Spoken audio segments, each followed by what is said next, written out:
Eleanor never thought her resignation letter would cause such chaos at Crawford Industries. As she sat in her modest apartment, staring at her phone lighting up with notifications, she recalled how it all began 3 months ago. It was a crisp October morning in New York City. The autumn leaves scattered across the sidewalk as Eleanor hurried into the towering glass building that housed Crawford Industries, one of the most prestigious marketing firms in Manhattan. At 32, she'd worked her way up to senior marketing strategist after 5 years of dedication, late nights, and brilliant campaigns that had earned the company millions. "Morning, Eleanor," the receptionist called out as she swiped her badge. "Morning, Tina," Eleanor replied with a smile, balancing her coffee and laptop bag. The office was already buzzing with activity. Crawford Industries was preparing for its annual Winter Gala, a $2 million extravaganza where the company showcased its achievements to clients, partners, and industry leaders. This year's event was particularly significant as it marked the 30th anniversary of the company's founding. Eleanor had been instrumental in planning the previous year's gala, which had been hailed as the most successful in the company's history. Her innovative approach had secured 3 major clients, resulting in a $14 million increase in revenue. She had every reason to expect she would lead this year's planning committee again. As she settled at her desk, she noticed an email from Maxwell Crawford Jr., the CEO's son and recently appointed COO. The subject line read, "Winter Gala Planning Committee, Announcement." Eleanor opened it eagerly, only to feel her heart sink as she read the contents. Not only had she not been selected to lead the committee, but her name wasn't even on the list of team members. Instead, Maxwell had appointed Jessica Parker, a recent hire who had only been with the company for 6 months and happened to be the daughter of one of their biggest clients. "This has to be a mistake," Eleanor muttered to herself. She decided to speak with Maxwell directly. His office was on the top floor, with floor-to-ceiling windows offering a panoramic view of Central Park. She knocked on his door, composing herself. "Come in," called a smooth, confident voice. Maxwell Crawford Jr. was in his mid-30s, with perfectly styled dark hair and a tailored suit that probably cost more than Eleanor's monthly rent. He looked up from his computer with mild annoyance. "Eleanor, what can I do for you?" "I just saw the email about the Gala Planning Committee," she began, keeping her tone professional. "I was surprised not to see my name, especially considering last year's success." Maxwell leaned back in his leather chair. "We're taking a different approach this year. Fresh ideas, fresh faces. I understand wanting fresh perspectives, but I have experience with the event. Maybe I could at least offer some guidance to the team." A smirk formed on Maxwell's face. "Eleanor, let's be clear. The Winter Gala is our premier networking event. We need people who can connect with our high-profile guests on their level, people who understand their world." Eleanor felt her cheeks flush. "Are you suggesting I don't?" "I'm saying Jessica has connections that are valuable to us. Her father's company alone represents 20% of our annual revenue, and frankly, she has a certain Polish that some of our clients respond to." "Polish?" Eleanor repeated, incredulous. "I've secured more new clients for this company than anyone in the past 2 years. Maxwell shrugged. "Through your work, yes. But the gala isn't just about work. It's about relationships, social connections, appearances. So because I didn't grow up with a silver spoon, I'm not qualified to plan your party." The words escaped before she could stop them. Maxwell's expression hardened. "This attitude is precisely why you're not on the committee. Know your place, Eleanor. You're good at your job, but for events like this, we need people who naturally fit in that world. You don't." Eleanor stood there, stunned by his blatant elitism. She had always known Maxwell was entitled, but she'd never experienced it so directly. "Now, if you'll excuse me," Maxwell said, dismissing her with a wave of his hand. "I have a call with the Tokyo office in 5 minutes." Eleanor left his office, fury and humiliation burning inside her. As she walked back to her desk, she noticed Jessica and a few other committee members gathered in the conference room, laughing and chatting excitedly. Jessica caught her eye through the glass wall and gave her a smug smile. Over the next few weeks, Eleanor tried to focus on her projects, but the sting of Maxwell's words lingered. She watched as the planning committee made decisions that she knew were mistakes, choosing an overcomplicated theme, selecting a venue with terrible acoustics, and hiring a catering company known for mediocre food at premium prices. When she attempted to offer subtle suggestions, Jessica would cut her off with a condescending "Thanks, but we've got this handled." One afternoon, Eleanor overheard Maxwell and Jessica discussing the guest list in the break room. "Should we invite the Wilkinson media team?" Jessica asked. "They're not huge clients, but they've been loyal." Maxwell scoffed. "They're a small fish. We need to prioritize companies that can actually grow our business significantly. Besides, have you seen their CEO? The man wears off-the-rack suits and drives a 5-year-old car." They both laughed, and Eleanor felt sick. Wilkinson Media had been her first client when she joined Crawford Industries. They were a family-owned business that had trusted her with their modest but important marketing budget, and she had helped them grow considerably. The final straw came 2 weeks before the gala. Eleanor had stayed late to finish a presentation when Maxwell entered her office unannounced. "Eleanor, I need you to take on some additional responsibilities for the gala," he said without preamble. She looked up, surprised. "You want me on the committee after all?" Maxwell laughed. "No, not quite. We need someone to handle the check-in desk and coordinate with the coat check staff. Basically, make sure everything runs smoothly behind the scenes." Eleanor stared at him in disbelief. "You want me to work as a glorified receptionist at an event I helped make successful last year?" "I wouldn't put it that way," Maxwell said with a dismissive chuckle. "Think of it as being our operations specialist for the evening." And will I be able to attend the actual gala? Network with clients?" Eleanor asked, already knowing the answer. Maxwell shifted uncomfortably. "Well, you'll be needed at the entrance for most of the evening, but I'm sure you can step in briefly after the initial rush." Eleanor took a deep breath. "No." "Excuse me, I said no. I won't be working the check-in desk at the gala." Maxwell's face darkened. "This isn't a request, Eleanor. It's an assignment. An inappropriate one. I'm a senior marketing strategist, not event staff. If you need someone to work the entrance, hire temporary event personnel." Maxwell stepped closer to her desk, his voice lowering. "You know, this attitude isn't doing you any favors. There are a dozen people who would kill for your position here." "Is that a threat?" Eleanor asked, maintaining eye contact. "It's a reality check. Maybe you've forgotten who you're talking to." Eleanor stood up, gathering her courage. "No, I know exactly who I'm talking to. Someone who was handed his position because of his last name, while the rest of us had to earn our places here." Maxwell's face reddened with anger. "You're walking a very thin line. And you're abusing your authority. I've contributed significantly to this company's success, and I deserve respect." "You're not important enough for my gala," Maxwell suddenly shouted, slamming his hand on her desk. "You should be grateful I'm even letting you in the building that night. Do you have any idea how exclusive this event is? People pay thousands just to get an invitation, and you think you deserve to be there rubbing elbows with actual important people?" The office had gone silent, and Eleanor knew others could hear him. The humiliation burned, but a strange calm settled over her. "You're right about one thing," she said quietly. "I don't belong at your gala. In fact, I don't belong at this company anymore." She opened her drawer and pulled out a flash drive.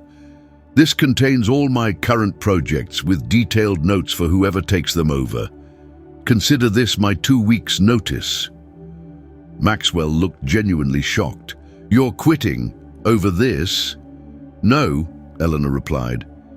"I'm quitting because I just realized I've been working for people who don't value genuine talent or hard work.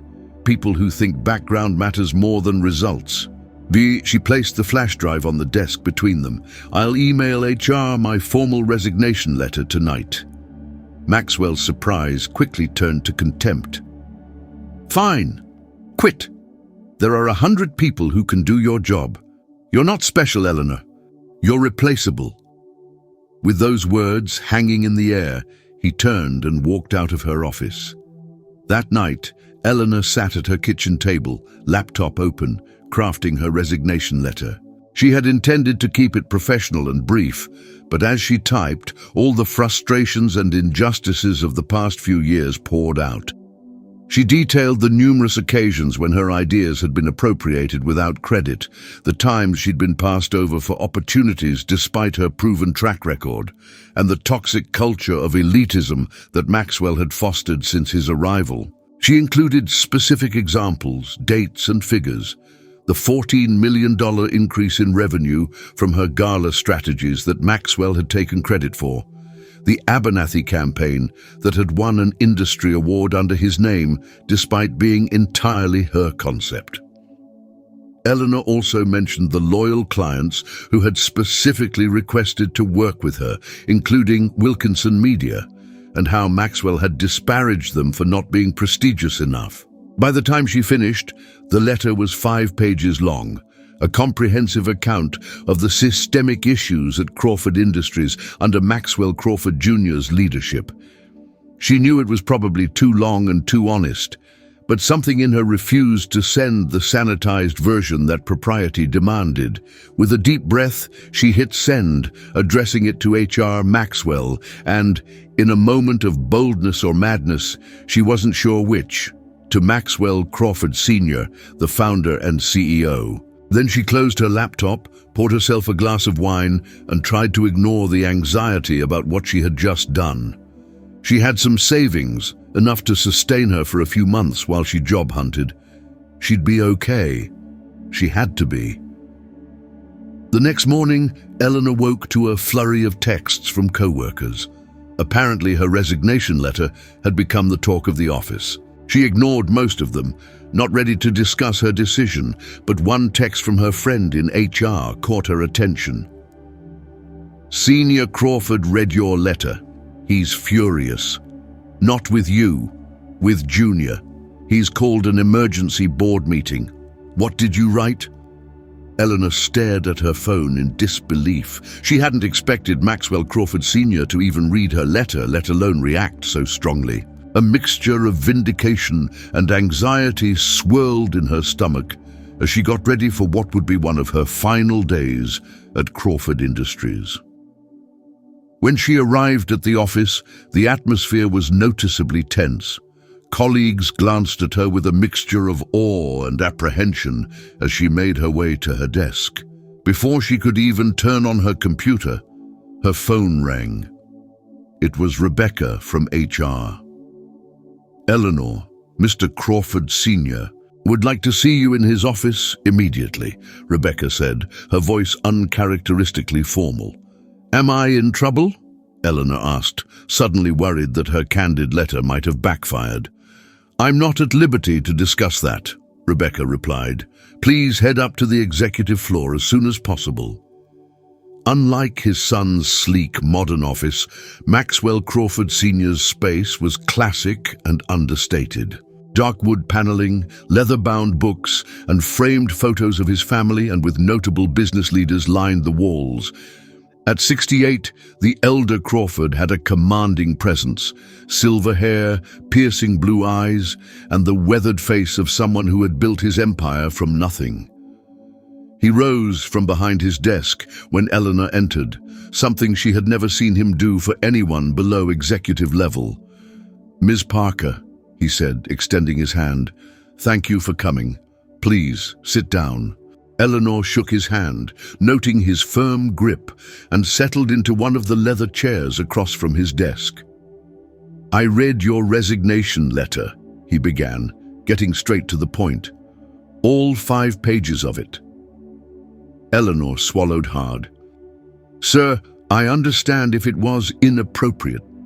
He held up a hand to stop her.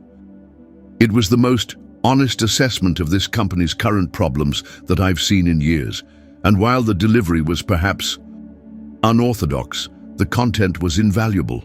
Eleanor blinked in surprise. This was not what she had expected. "You detailed specific instances where my son's leadership has damaged client relationships, team morale, and potentially the company's reputation," Crawford Sr. continued. "Some of these issues I was aware of, others came as a shock." He leaned forward, folding his hands on his desk. "I built this company from my 1-bedroom apartment in Queens. Did you know that?" "Yes, sir," Eleanor nodded. "It's part of the company's story. You started with a single client and a loan from your grandfather." "A $5,000 loan," he clarified with a small smile. "And that client was a local deli that wanted to compete with a new chain store that had opened nearby. Not exactly glamorous." He stood up and walked to the window, looking out at the Manhattan skyline. "I've watched my son dismiss clients for not being prestigious enough. I've seen him favor employees based on their connections rather than their contributions." He turned back to face her. "That is not the company I built." Eleanor remained silent, unsure of how to respond. "The Winter Gala," Crawford Sr. continued, "was originally created to thank our clients, all of them, not just the ones with the deepest pockets. To celebrate our team, all of them, not just those from the right backgrounds." He returned to his seat, his expression serious. "I'm cancelling this year's gala." "Cancelling it?" Eleanor couldn't hide her shock. The event was just 10 days away. Hundreds of invitations had been sent, vendors had been paid, and the venue had been booked for months. "Yes, and I'm announcing a complete restructuring of our upper management, including my son's role in this company." Eleanor felt a wave of guilt wash over her. "Sir, I didn't write that letter to get Maxwell in trouble. I was just being honest," Crawford Sr. finished for her. "Something more people around here should try." He paused, studying her face. "I'd like to offer you a new position, Ms. Parker." "A new position?" Eleanor echoed, confused. "But I've resigned, and I'm asking you to reconsider. I need people like you, people who care more about the integrity of their work than office politics, people who aren't afraid to speak truth to power, even when that power signs their paychecks." He slid a folder across the desk toward her. "This is a proposal for a new role, Director of Client Relations and Corporate Culture. You'd report directly to me with a mandate to rebuild the relationships that have been damaged and help reshape our company culture to reflect the values it was founded on." Eleanor opened the folder, her eyes widening at the salary figure, nearly double what she was currently making. "This is very generous, Mr. Crawford, but think about it," he said. "You don't have to decide right now, but I would consider it a personal favor if you'd at least delay your departure until after I've addressed the staff tomorrow morning." Eleanor nodded slowly. "I can do that. Thank you." He stood, signaling the end of their meeting. "And Eleanor, thank you for your honesty. It couldn't have been easy to write that letter." As Eleanor left the executive floor, her mind was reeling. She had come to work expecting to quietly serve out her notice period, and instead, she'd been offered a dream position by the company's founder. When she reached her office, she found Jessica Parker waiting for her, arms crossed and face flushed with anger.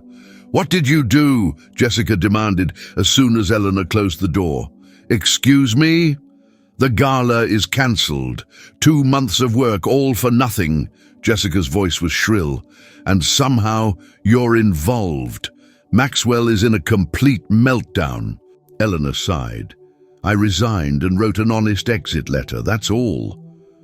That's all, Jessica scoffed. Maxwell's father just called him to an emergency meeting with the board. There are rumors he might be demoted or worse.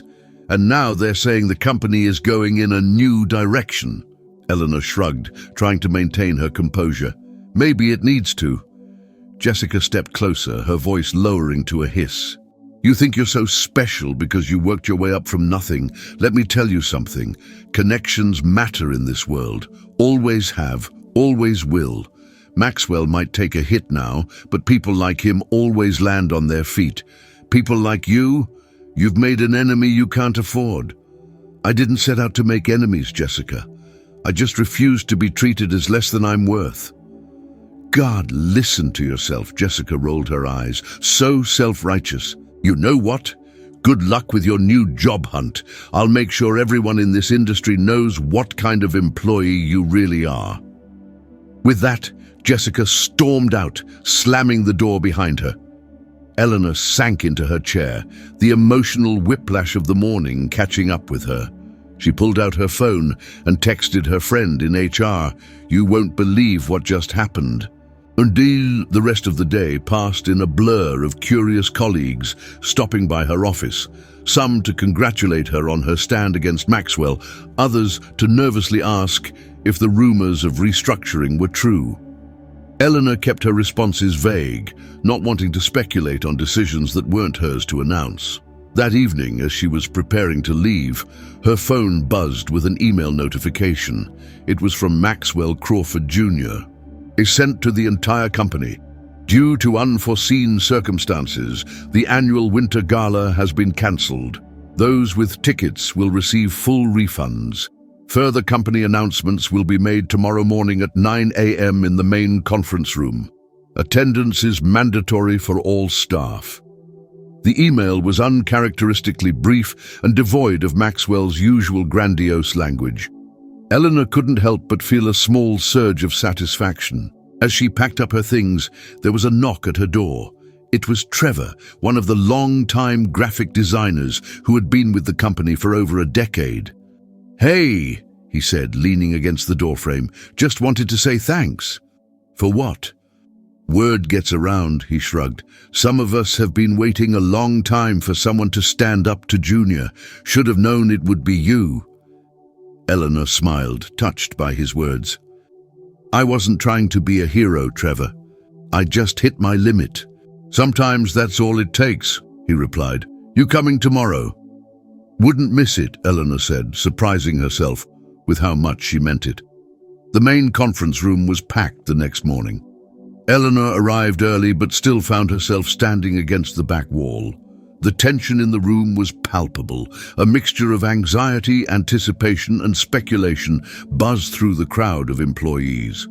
At precisely 9 a.m., Maxwell Crawford Sr. entered, followed by the board of directors. Notably absent was his son. The room fell silent immediately.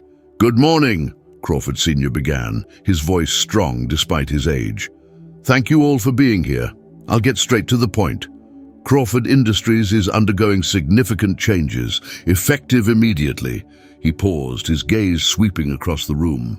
"When I founded this company 30 years ago, I built it on 3 core principles: excellence in service, respect for every client regardless of size, and valuing the contributions of each team member. Somewhere along the way, we've strayed from those principles." Murmurs rippled through the crowd. Eleanor could feel eyes turning toward her, but she kept her focus on Crawford Sr. "The Winter Gala has been cancelled," he continued, "not because we don't want to celebrate our achievements, but because the event as planned no longer reflected the values of this company. It had become an exercise in exclusivity rather than appreciation." He clasped his hands behind his back, standing taller. "As of this morning, I am resuming the role of active CEO. Maxwell Crawford Jr. will be taking a leave of absence, after which he will return in a revised capacity to be determined." The room erupted in whispers. Maxwell Jr. had been groomed to take over the company for years. This announcement was nothing short of seismic. "Additionally," Crawford Sr. continued once the noise had subsided, We will be implementing a comprehensive review of our management structure, client relationships, and company culture. To lead this initiative, I've created a new position, Director of Client Relations and Corporate Culture. Eleanor's heart raced as she realized what was coming. This role will report directly to me and will have broad authority to implement changes. I've offered this position to someone who has demonstrated both exceptional professional skill and remarkable personal courage. Eleanor Parker has agreed to take on this responsibility. All heads turned toward Eleanor. There were gasps, a few scattered claps, and more than a few shocked expressions. Ms. Parker was planning to leave us, Crawford Sr. acknowledged. Her resignation letter opened my eyes to serious issues within our company. Instead of accepting her resignation, I've asked her to help us rebuild. I'm pleased to say she has accepted. The applause was now more robust, though Eleanor noticed Jessica and a few of Maxwell's closest allies standing stone-faced. In the coming weeks, Ms. Parker will be meeting with teams across the company to hear your concerns and ideas. I expect everyone to cooperate fully. This is not a witch hunt, it's a course correction. Crawford Sr. spent the next 30 minutes outlining additional changes and taking questions from increasingly engaged employees. By the end of the meeting, there was a palpable shift in the room, a sense of cautious optimism that Eleanor hadn't felt in the building for years.